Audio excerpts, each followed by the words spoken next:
Under the timeless charm of Santo Rosario Parish Church in San Pedro, Laguna, Nino and Stephanie vowed forever in a ceremony filled with love, faith, and serenity.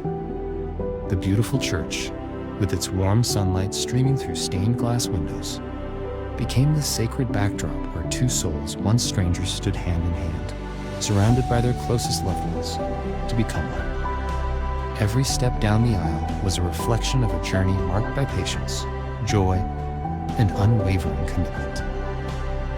As the church bells rang, their promises echoed not just within the walls of the church, but in the hearts of everyone present.